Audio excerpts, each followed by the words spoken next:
ശബരിമല സ്വർണ്ണ കവർച്ചാ കേസിൽ ശബരിമല തന്ത്രി കണ്ഠരര് രാജീവരെ അറസ്റ്റിൽ. ചോദ്യം ചെയ്യാൻ വിളിച്ചു വരുത്തിയ ശേഷമാണ് പ്രത്യേക അന്വേഷണ സംഘം അറസ്റ്റ് രേഖപ്പെടുത്തിയത്. സ്പോൺസറായി വീണ്ടും ശബരിമലയിലേക്ക് എത്താൻ ഉണ്ണികൃഷ്ണൻ പോറ്റിക്ക് അവസരമൊരുക്കിയത് തന്ത്രിയാണെന്നും ഉണ്ണികൃഷ്ണൻ പോറ്റി സ്വർണ്ണ കവർച്ച നടത്തിയ വിവരം തന്ത്രിക്ക് അറിയാമായിരുന്നുവെന്നുമാണ് SITയുടെ കണ്ടെത്തൽ. തന്നെ കുടുക്കിയതാണെന്നും ഒരു കുറ്റവും ചെയ്തിട്ടില്ലെന്നും വൈദ്യപരിശോധനയ്ക്കായി കൊണ്ടുപോകവേ തന്ത്രി പറഞ്ഞു. തന്ത്രിയെ ഉടൻ കോടതിയിൽ ഹാജരാക്കും. ഡി ബിനോയിയാണ് വിവരങ്ങൾ നൽകുന്നത്. ഡി ബിനോയ് പറയും. ശബരിമല സ്വർണ്ണപ്പാളി വിവാദത്തിൽ തന്ത്രി കണ്ഠരര് രാജീവരുടെ അറസ്റ്റ് രേഖപ്പെടുത്തി കഴിഞ്ഞിരിക്കുന്നു. രാവിലെയാണ് തന്ത്രി കണ്ഠരര് രാജീവരെ പ്രത്യേക അന്വേഷണ സംഘം തിരുവനന്തപുരത്തേക്ക് വിളിച്ചു വരുത്തിയത്. ഏകദേശം 5 മണിക്കൂർ സമയം ചോദ്യം ചെയ്യൽ നടത്തി. അതിന് തൊട്ട് പിന്നാലെ പ്രത്യേക അന്വേഷണ സംഘത്തിൻ്റെ ഓഫീസിലെത്തിച്ചായിരുന്നു അറസ്റ്റ് രേഖപ്പെടുത്തിയത്. അറസ്റ്റിന് ശേഷം വൈദ്യപരിശോധനയും നടത്തി.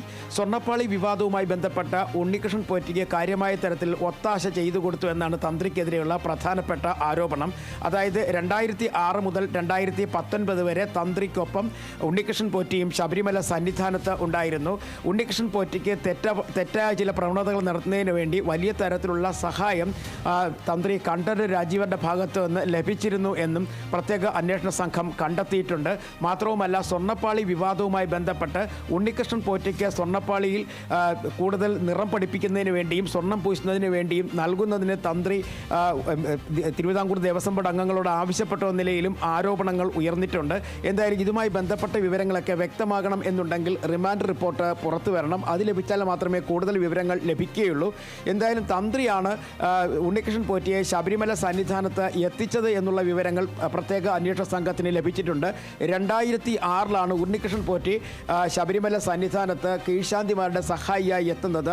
ബംഗളൂരിലെ ജലഹള്ളി അയ്യപ്പ ക്ഷേത്രത്തിലെ ശാന്തിക്കാരനായിരുന്ന ഉണ്ണികൃഷ്ണൻ പോറ്റിയെ ശബരിമലയിൽ എത്തിച്ചത് തന്ത്രി കണ്ഠരര് രാജീവരാണെന്നാണ് കണ്ടെത്തൽ. മാത്രവുമല്ല, തന്ത്രി കണ്ഠരര് രാജീവരോടൊപ്പം തന്നെ ശ്രീകോവിലിൽ പൂജയ്ക്ക് കയറുന്ന ചിത്രങ്ങളും പുറത്തു വന്നിട്ടുണ്ട്. ഇതൊക്കെ വെച്ച് നടത്തിയ അന്വേഷണത്തിന് ഒടുവിലാണ് തന്ത്രിയെ അറസ്റ്റ് ചെയ്തിരിക്കുന്നത്. കണ്ഠരര് രാജീവരെ ഇതിനു മുമ്പും ഒരു പ്രാവശ്യം ചോദ്യം ചെയ്യലിന് വിളിച്ചു വരുത്തിയിരുന്നു. അന്ന് മൊഴി രേഖപ്പെടുത്തിയതിനു ശേഷം വിട്ടയക്കുകയായിരുന്നു. ഈ സ്വർണ്ണപ്പാളി വിവാദവുമായി ബന്ധപ്പെട്ട് വലിയ തരത്തിലുള്ള വാർത്തകൾ വന്ന സമയത്തൊക്കെ തന്നെ തന്ത്രി പല ആവർത്തി ഒഴിഞ്ഞു മാറിയിരുന്നു. സ്വർണം നഷ്ടപ്പെട്ടതിൽ ആദ്യം ഞെട്ടൽ ഉളവാക്കിയിരുന്നു. ഉണ്ണികൃഷ്ണൻ പോറ്റിയെ അറിയില്ല എന്നൊക്കെ പറഞ്ഞിരുന്നു. എന്നാൽ പ്രത്യേക അന്വേഷണ സംഘം നടത്തിയ അന്വേഷണത്തിലും ബാംഗ്ലൂർ കേന്ദ്രീകരിച്ച് നടത്തിയ അന്വേഷണത്തിലുമാണ് തന്ത്രിയുടെ പങ്കിനെക്കുറിച്ചുള്ള കൂടുതൽ വിവരങ്ങൾ ലഭിച്ചത്. തന്ത്രിയും ഒപ്പം തന്നെ ബാംഗ്ലൂർ സ്വദേശിയായ സ്വർണ്ണ വ്യാപാരി ഗോവർദ്ധനും ഉണ്ണികൃഷ്ണൻ പോറ്റിയും തമ്മിൽ ഗൂഢാലോചനകൾ നടത്തിയിട്ടുണ്ടെന്നാണ് പ്രത്യേക അന്വേഷണ സംഘത്തിൻ്റെ കണ്ടെത്തൽ. അത്തരത്തിൽ ഈ കണ്ടെത്തലിൻ്റെ കൂടി അടിസ്ഥാനത്തിലാണ് ഇപ്പോൾ തന്ത്രി കണ്ഠരര് രാജീവരെ അറസ്റ്റ് ചെയ്തിരിക്കുന്നത്. വളരെ ചുരുക്കം ദിവസത്തിനുള്ളിൽ തന്നെ തന്ത്രിയെ കൂടുതൽ ചോദ്യം ചെയ്യലിന് വേണ്ടി കസ്റ്റഡിയിലേക്ക് വാങ്ങും. അതിനെക്കുറിച്ചും പ്രത്യേക അന്വേഷണ സംഘം ആലോചിക്കുന്നുണ്ട്. തന്ത്രിയെയും ഒപ്പം ഉണ്ണികൃഷ്ണൻ പോറ്റിയെയും ഒരുമിച്ചിരുത്തി ചോദ്യം ചെയ്യുന്നതിനെക്കുറിച്ചാണ് ഇപ്പോൾ പ്രത്യേക അന്വേഷണ സംഘം ആലോചിച്ചുകൊണ്ടിരിക്കുന്നത്. അങ്ങനെയാണെന്നുണ്ടെങ്കിൽ കൂടുതൽ വിവരങ്ങൾ ലഭിക്കും എന്നും പ്രത്യേക അന്വേഷണ സംഘം കരുതുന്നുണ്ട്. നിലവിലെ സാഹചര്യത്തിൽ ഉണ്ണികൃഷ്ണൻ പോറ്റിക്കൊപ്പം തന്ത്രിക്കും ഈ സ്വർണ്ണപ്പാളി വിവാദത്തിൽ പങ്കുണ്ട് എന്നുള്ളതാണ് വ്യക്തമാക്കുന്ന ചില വിവരങ്ങൾ. അതായത് സ്വർണ്ണപ്പാളി അല്ലെങ്കിൽ ചെമ്പുപാളിയിൽ സ്വർണ്ണം പൂശുന്നതിന് വേണ്ടി പുറത്തേക്ക് കൊണ്ടുപോകുന്നതിന് ആവശ്യമായ അനുമതി നൽകിയത് തന്ത്രിയായിരുന്നു. പക്ഷേ ക്ഷേത്ര പരിസരത്ത് വെച്ച് തന്നെ സ്വർണം പിടിപ്പിക്കണം എന്നായിരുന്നു നിർദ്ദേശമെങ്കിൽ ആ നിർദ്ദേശം അംഗീകരിക്കാതെ തന്ത്രിയുടെ നിർദ്ദേശം കൂടി കണക്കിലെടുത്തുകൊണ്ട് പുറത്ത് ചെന്നൈയിലേക്ക് കൊണ്ടുപോയി എന്നാണ് പ്രത്യേക അന്വേഷണ സംഘത്തിൻ്റെ കണ്ടെത്തൽ.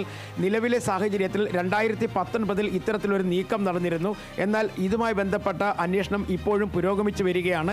2025 ഉണ്ണികൃഷ്ണൻ പോറ്റി ഇത്തരത്തിൽ സ്വർണ്ണപ്പാളി പുറത്തേക്ക് കൊണ്ടുപോയിരുന്നു. ഈ 2 കേസുകളിലെ അന്വേഷണം പുരോഗമിക്കുകയും ഇതിൽ 2ലും തന്ത്രി കണ്ഠരര് രാജീവർക്ക് പങ്കുണ്ടോ എന്നും പ്രത്യേക അന്വേഷണ സംഘം പരിശോധിക്കുന്നുണ്ട്.